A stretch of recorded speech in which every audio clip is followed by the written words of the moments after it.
Bem, bom dia a todos. É um prazer estar aqui com vocês. Obrigado, Carlos, pelo convite. Ao Ricardo, parabéns pela excelente apresentação que enriqueceu demais a manhã de nós. Obrigado, Ricardo. Eu queria falar com vocês um pouco hoje sobre tendências da indústria automobilística no mundo e o contexto brasileiro. O objetivo é dar para vocês uma boa visão do que vai acontecer na indústria, do que já está acontecendo na indústria no mundo, e o que vai acontecer nos próximos 10 anos. Quais são as prioridades das montadoras? Quais são as prioridades dos fornecedores? Quais são as prioridades dos clientes de vocês? Como é que essa indústria vai se modificar nos próximos anos? E em que estágio o Brasil está nesse momento? Qual a velocidade que nós vamos acompanhar essas mudanças? Então, essa é a proposta de discussão para essa palestra. É um tema bastante abrangente, é um tema bastante profundo. Cada tópico que a gente tocar aqui, existem muitas discussões ao redor deles. E o que eu vou tentar fazer de uma maneira breve é sumarizar para vocês, estruturar um pouco quais são essas tendências, para que vocês tenham um arcabouço aí do que está acontecendo e possam se situar.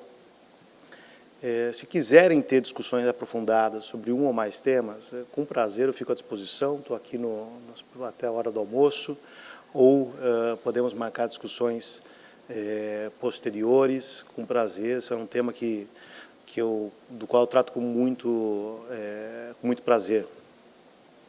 A Roland Berger, para aqueles que não conhecem nós, eu peço desculpas antes de mais nada, estou um pouco gripado, se tiver que tossir, a voz não sair legal, é um pouco por isso. A Roland Berger, para quem não nos conhece, é uma consultoria estratégica de origem alemã. Nós comemoramos esse ano 50 anos no mundo, estamos presentes em 36 países e há 41 anos no Brasil. Há 41 anos atrás, a Roland Berger veio ao Brasil a convite da Volkswagen e da Mercedes para atender a indústria automobilística. Nós, então, nos tornamos conhecidos no mercado como uma consultoria estratégica, realmente de maior impacto na indústria automobilística. Nossa área de atuação no mundo e no Brasil vai muito além disso, né? Nós temos uma prática industrial muito forte. Então, dentro da prática química, nós atuamos, obviamente, na Alemanha, na Europa. Nos Estados Unidos, nós temos uma equipe muito forte, e na China e Japão, equipes muito fortes também. Então, com isso, eu creio que a maioria de vocês são clientes nossos em algum lugar do mundo, né? Eu digo isso com uma certa segurança, já que as nossas referências são bastante extensivas nesse assunto. Falando sobre as tendências da indústria automobilística, mais especificamente, nós realizamos estudos, sejam eles específicos para os nossos clientes, a pedidos deles, ou estudos, muitas vezes, independentes, para nos mantermos atualizados e manter os nossos clientes atualizados sobre o que está acontecendo no mundo. Nós temos alguns estudos, eu destaco alguns deles aqui, que vocês podem, inclusive, baixar de nossa internet. Tá? Então, vocês entram no site e você tem lá estudos como o radar sobre a disrupção na indústria automobilística. A pedido dos CEOs de montadoras, nós montamos, então, trimestralmente, um radar para falar da velocidade da disrupção na indústria automobilística. Quais são as tendências sobre a disrupção? Existe um certo consenso mundialmente. Qual a velocidade que isso vai ocorrer é chave na definição das estratégicas. Ou seja, qual a quantidade de recursos que a montadora, ou um grande sistemista, um fornecedor, vai colocar numa determinada tecnologia e quando. Esse é o grande tema de discussão atualmente no mundo. E esse estudo se propõe a medir essa velocidade e manter os nossos clientes informados. Nesse caso, clientes e não clientes, manter o mercado informado.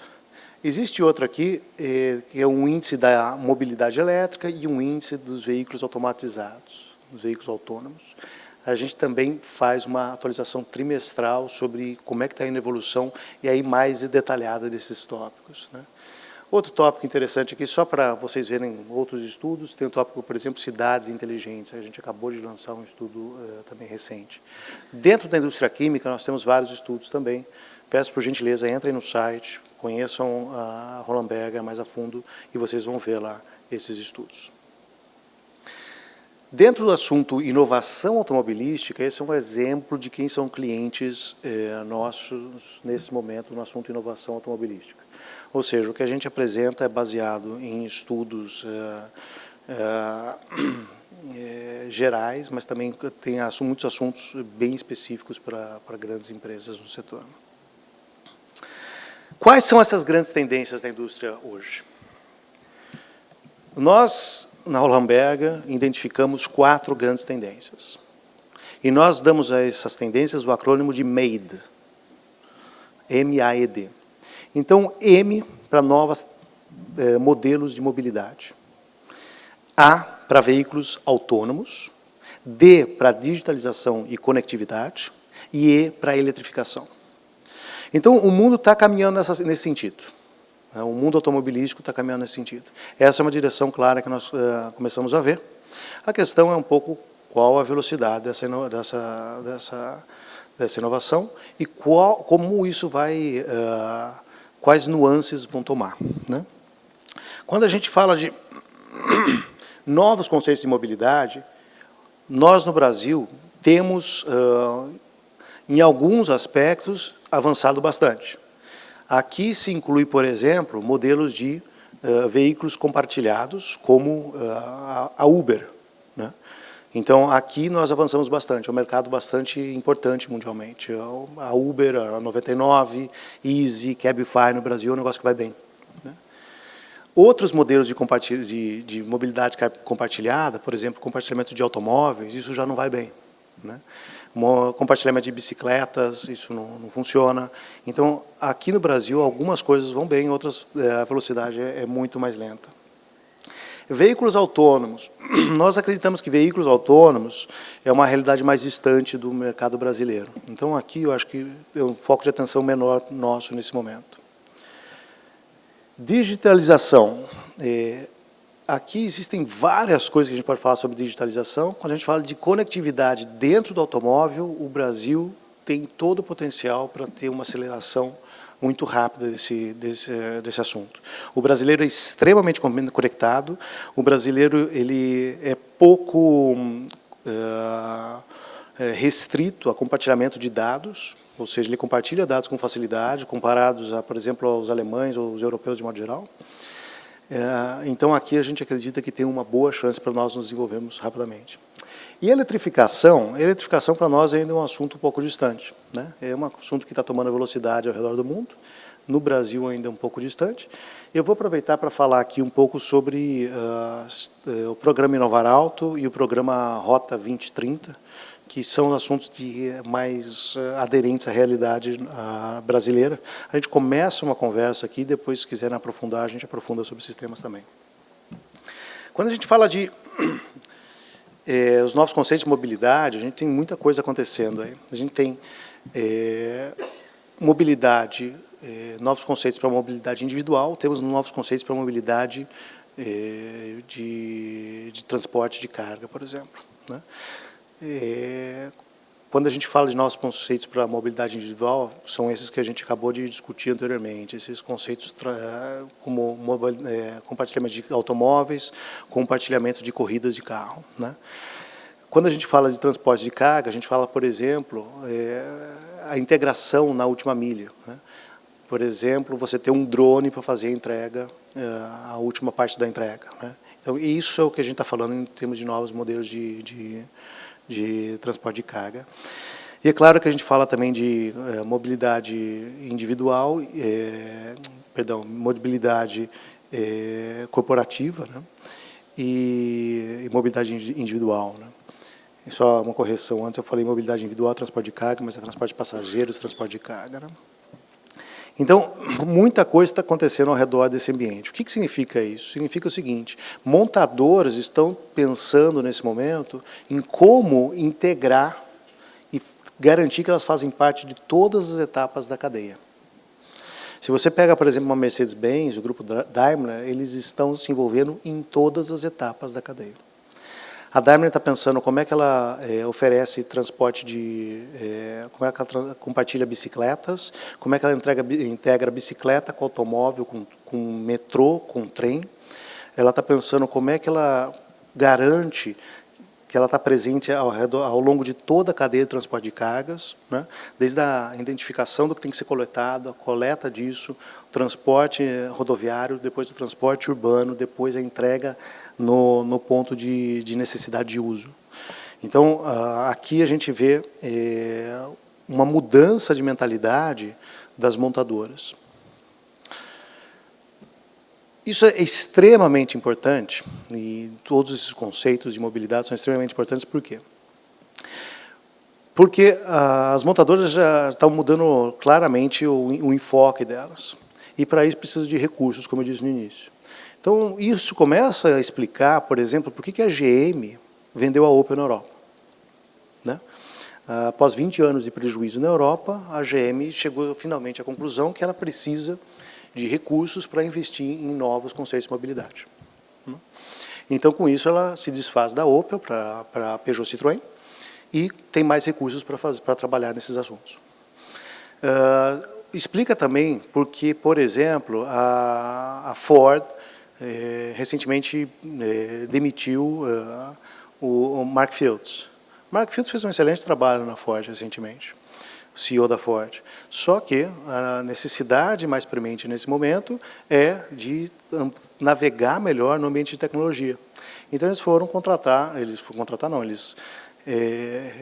emergiu aí um cara especialista em tecnologia que já estava dentro da Ford. Né? Você vê, a Tesla hoje vale mais do que a Ford. Né? Então, esse tipo de coisa dá um termômetro para a gente como é que o mercado está vendo o futuro da mobilidade e qual que é a relevância desses assuntos. Então, aqui, só para ter um framework, né? Você tem aqui no ambiente, por exemplo, de mobilidade compartilhada também, carros compartilhados, bicicletas compartilhadas, você tem rotas compartilhadas, estacionamentos compartilhados. Esses são, acho que no ambiente de mobilidade de pessoal, né? E B2C, né, são os principais elementos. Né?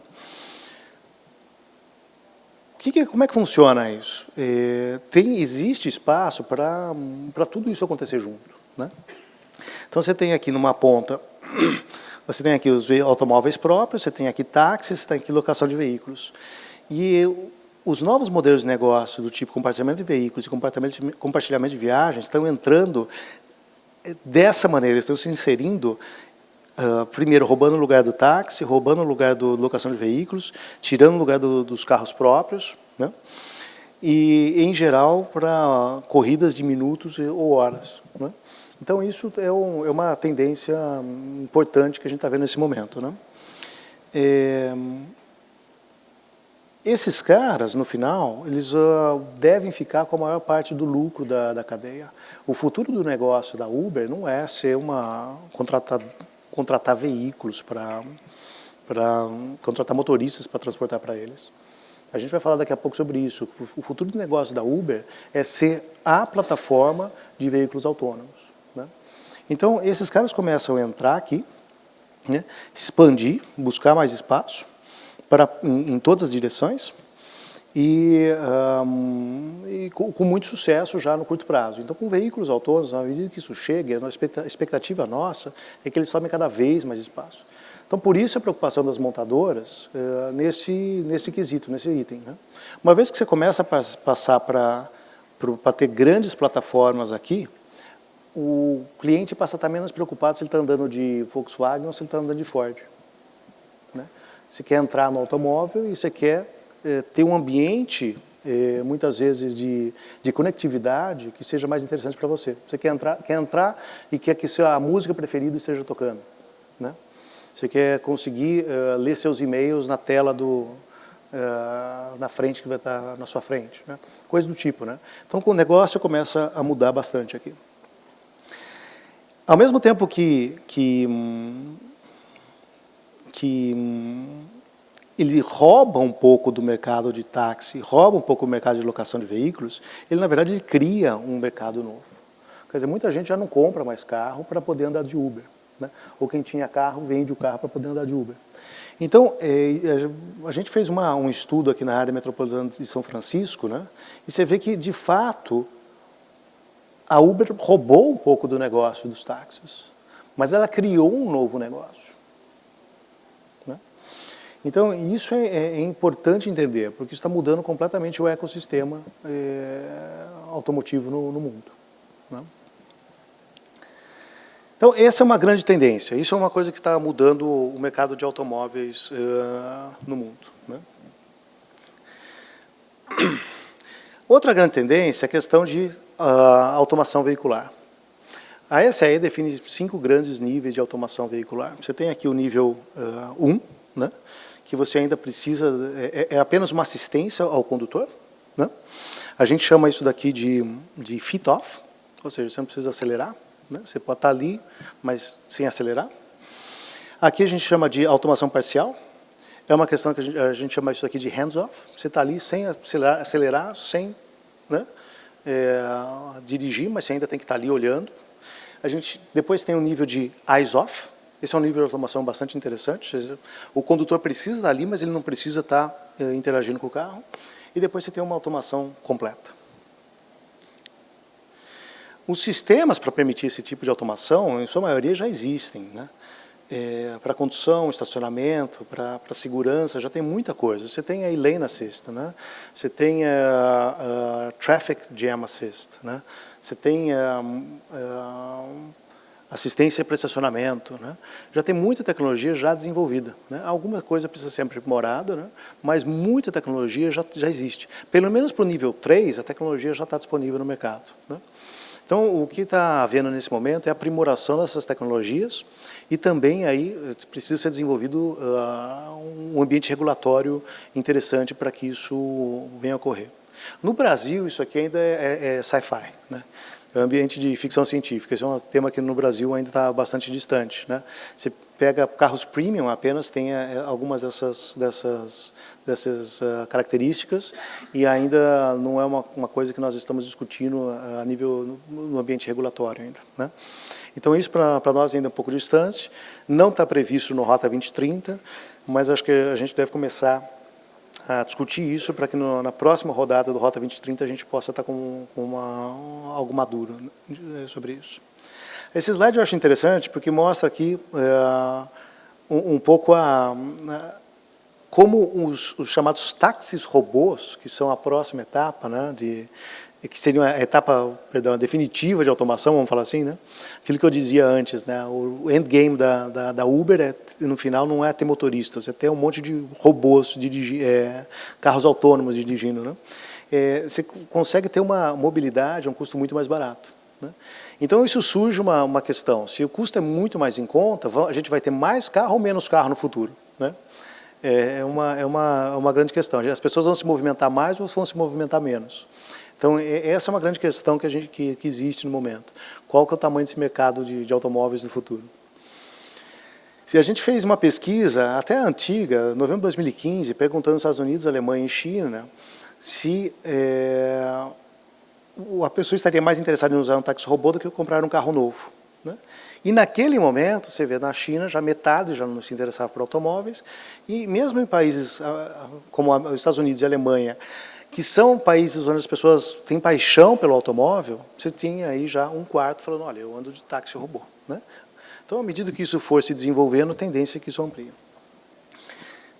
Aqui alguns sistemas sendo testados, eu queria só destacar que são sistemas sendo testados nos 3 continentes, né?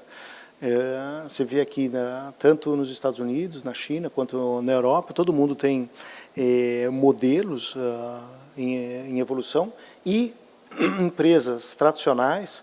A Yutongo, talvez nem todos conheçam, é um tradicional fabricante de ônibus na China, mas muitas startups tratando desse assunto. E um assunto que está sendo desenvolvido com extrema velocidade e buscando e chamando a atenção de montadoras e de quem não está nesse mercado ainda, né? Então, você vê aqui, a gente montou isso aqui no começo do ano, né? E você vê que todo mês tem uma novidade, né? A última, na ocasião, era a Ford tem como objetivo carros 100% autônomos para o ride sharing. O ride sharing é o modelo da Uber, tá? Em 2021. Né? Então, você vê que o negócio é veloz. E você tem aqui os novos atores. Né? Você tem muita gente tentando entrar nesse mercado, né? Muita gente com muito fuzzy aí pelas empresas falando, olha, nós vamos fazer nossos veículos, e na verdade no final acho que o que vai acontecer são parcerias. No ambiente da digitalização, da conectividade, muita coisa acontecendo, né? Então as possibilidades são não vou dizer infinitas, mas são muitas ainda sendo exploradas. Por exemplo, você pode ter aqui insights dos veículos baseados nos dados, quais funções estão sendo mais utilizadas no veículo, quais estão sendo menos utilizadas. Né? Essa é uma coisa que vai ser tendência nos próximos anos, para as montadoras poderem desenhar melhor os carros. Né? Cargas rodoviárias reais, por exemplo, os veículos são superdimensionados, qual a exigência real do chassi, de um chassi de um automóvel, né? Isso é uma coisa que vai ser, a gente vai poder ter uma visão melhor disso. O que está acontecendo no carro ao longo da vida dele, né? Manutenção preditiva, né? Como é que você recebe informação do automóvel, né? Como é que está o estado, a saúde do motor naquele momento? Receber informação em dados reais do que está acontecendo no motor naquele momento. Depois você vai levar seu carro na oficina, a oficina mostra para você tudo o que aconteceu, discute com você o que podem ser próximos passos, quando o motor vai precisar de manutenção adicional. Quer dizer, tem coisa muito bacana aqui para ser feita. Quando a gente fala de conectividade aqui, por exemplo, a gente fez uma pergunta, qual a importância do uso de smartphones, tablets no seu carro? Aqui na China, de novo, é muito importante. Né? Na Alemanha, como eu falei antes, é menos relevante. Nos Estados Unidos, aqui, mais relevante. Nós fizemos uma pesquisa no Brasil, no começo do ano, perguntando para 500 executivos da indústria qual que é a relevância de conectividade na venda de um automóvel, comparando com outros itens técnicos. Era o principal item. Né? Aqui um pouco a evolução do que vão ser, por exemplo, o número de carros vendidos com soluções smartphone integrados. Né? Até 2020, mais de 20 milhões. E aqui eu pulo para o último tópico nosso, que é o tópico de eletrificação. Eu vou passar rapidamente sobre isso, porque o nosso tempo está se acabando. O assunto eletrificação e hibridização depende de dois aspectos. Um aspecto é aspectos a gente chama aqui de pool, que é a demanda do consumidor para comprar veículos elétricos. Pode ser auxiliado por incentivos governamentais aqui na compra do veículo, desconto de impostos, por exemplo. E uma demanda que a gente chama push, ou seja, o que o governo está colocando para empurrar veículos elétricos no mercado. Então, nós observamos no mundo inteiro que existem esses dois fatores influenciando a evolução da introdução dos veículos elétricos. Né? Na verdade, isso aqui é tanto para veículo elétrico, quanto para emissões, quanto para eficiência energética. Né? As respostas do mercado são otimização do motor a combustão, eletrificação, materiais mais leves e outras soluções como melhoria da aerodinâmica, né? Ou pneus verdes, por exemplo. Né? A gente vê ao redor do mundo que muitas cidades estão restringindo o uso ou a circulação de veículos. Né? Então, com isso, os clientes, os consumidores acabam sendo forçados ou impelidos a comprar veículos elétricos de baixa emissão. E a gente vê também ao redor do mundo um aperto dos níveis de emissões. Né? No Brasil, hoje a gente está ao redor de 140 gramas de CO2 por quilômetro. A tendência é que a gente aperte isso cada vez mais. No programa Inovar Alto, que finda agora em 2017, a gente viu um esforço por 12% de melhoria na eficiência energética. No Rota 2030, a perspectiva é que haja, para os próximos 5 anos, de novo, mais 12%. né? Então, as montadoras vão, e os sistemistas, assim por diante, vão trabalhar para melhorar a eficiência energética em mais 12% nos próximos 5 anos. É lógico, o novo decreto do Rota 2030 tem que ser lançado até setembro desse ano, por conta da noventena, para permitir sua introdução a partir de janeiro de 2018. A gente não tem claro se o governo vai conseguir fazer isso em tempo, mas essa seria a ideia, e essa seria, então, no curto prazo, o aspecto regulatório que a gente vai ver que mais vai impactar a indústria de vocês. Gente, com respeito ao tempo, eu vou concluir aqui. Eu fico à disposição, talvez tenha espaço para alguma pergunta, para alguma questão, para uma discussão. Eu fico à disposição. Perguntas?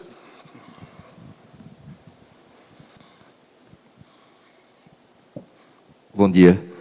Em primeiro lugar, parabéns aí pela sua apresentação aí, Rodrigo. Obrigado. A minha pergunta é bastante direcionada ao mercado de lubrificantes, no sentido que, pelo que a gente tem acompanhado, nós temos visto previsões de crescimento de vendas de veículos elétricos, crescimento, mas que levariam a um cenário de participação de mercado ainda modestos, talvez lá por 2030 ou alguma coisa parecida. Eu queria saber, pelos trabalhos que a Holland tem feito, se você concorda com esse cenário de que a participação de veículos elétricos vai ser modesta no longo prazo, e se vocês veem algum cenário que pode acelerar esse crescimento, e em crescer nesse crescimento, se esse impacto vai ser igual, mais rápido ou mais lento aqui no Brasil do que no mercado global aí. Desculpa, como é que é o seu nome? Cláudio Silva, da Lubiquem. Obrigado pela pergunta bem interessante. Nós fizemos um estudo ano passado, tentando identificar a velocidade de introdução dos veículos elétricos no Brasil. E, no nosso caso base, a gente chegou à conclusão que seria veículos puramente elétricos. É importante a gente graduar, né? A gente poder segmentar o que são veículos híbridos elétricos no mercado. Veículos puramente elétricos, a gente identificou como 1% do mercado em 2025. Para o Brasil. Então, eu acho que essa é uma referência razoável para ter em mente. Junto com veículos puramente elétricos, você tem outras tecnologias que vão entrar no mercado. Existem tecnologias, por exemplo, plug-in elétrico, né? Ou seja, o carro é elétrico, você pode andar tanto com veículo a combustão quanto com o veículo elétrico. Existem tecnologias, por exemplo, híbridas mild e híbridas micro.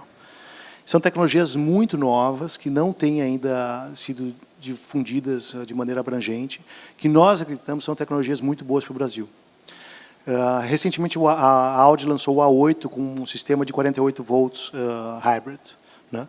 Nós acreditamos que os sistemas de 48 volts e os sistemas de 12 volts são sistemas que dão uma assistência ao motor suficientes para você conseguir aí 5, 10 kW de assistência adicional, né?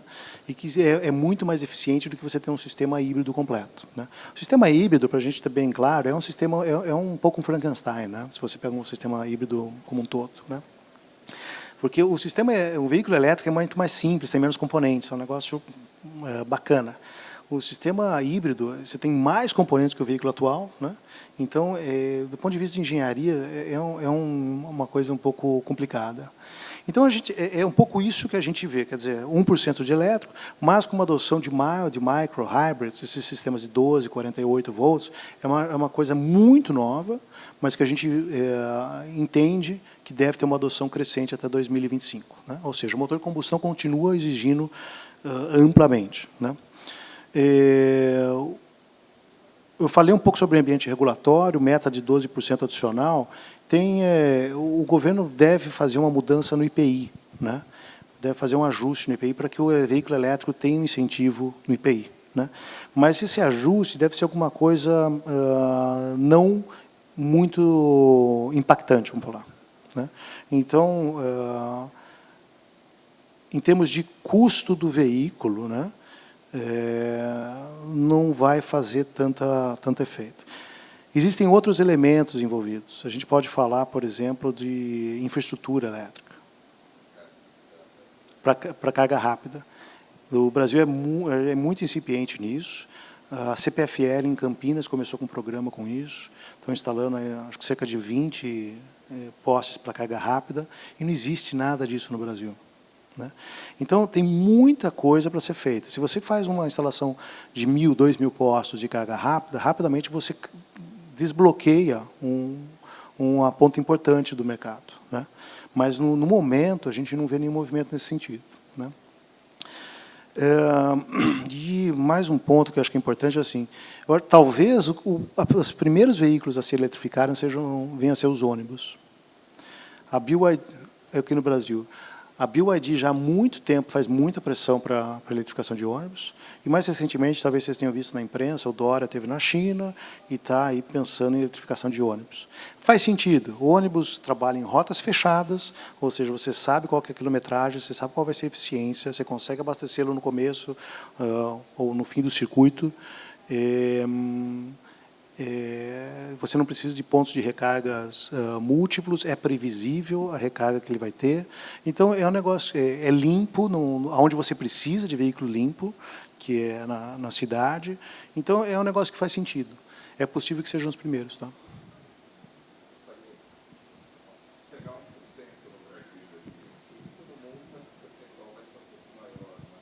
O percentual é um pouco maior. Eu não tenho um percentual de cabeça, acho que, mas a média mundial não vai passar de 5%. Tá? Mesmo que houvesse uma aceleração, um crescimento maior no mercado mundial, o Brasil ainda teria muitos desafios para, por exemplo, resolver esse problema da carga rápida. É interessante, porque no momento não está exatamente no radar nem do governo, nem das montadoras, nem das sistemistas, e nem de mais duas empresas importantes nesse contexto, que é a Petrobras e outra não é empresa, mas a única, né? Então, você tem atores envolvidos nesse contexto que não tem o veículo elétrico exatamente no radar. Por quê? Porque as montadoras investiram em capacidade superior a 5 milhões de unidades, né? Não vão fazer 2,5. Né? Você tem aí os sistemistas com o mesmo problema. Muitos deles têm uma tecnologia proprietária ao Brasil, que é o veículo flex fuel, né? Você tem aí a Petrobras com os problemas dela, que todos conhecemos. A Única, uma situação, os associados da Única, uma situação muito difícil. Então, você tem aí vários elementos pensando em, vamos falar assim, jogar contra o veículo elétrico. No momento não é prioridade. Então, o que a gente vai começar a ver é uma esquizofrenia, quer dizer, o mercado global migrando para essas coisas que a gente está conversando, e o mercado brasileiro parado com outros problemas. Então, esse é a grande questão, a grande encruzilhada que a gente está nesse momento.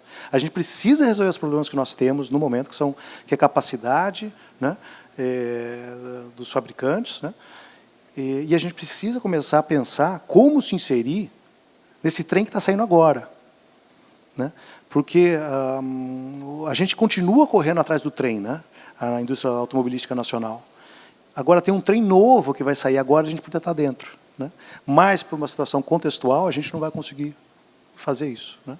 Então, esse um pouco, eu acho que é a situação do momento.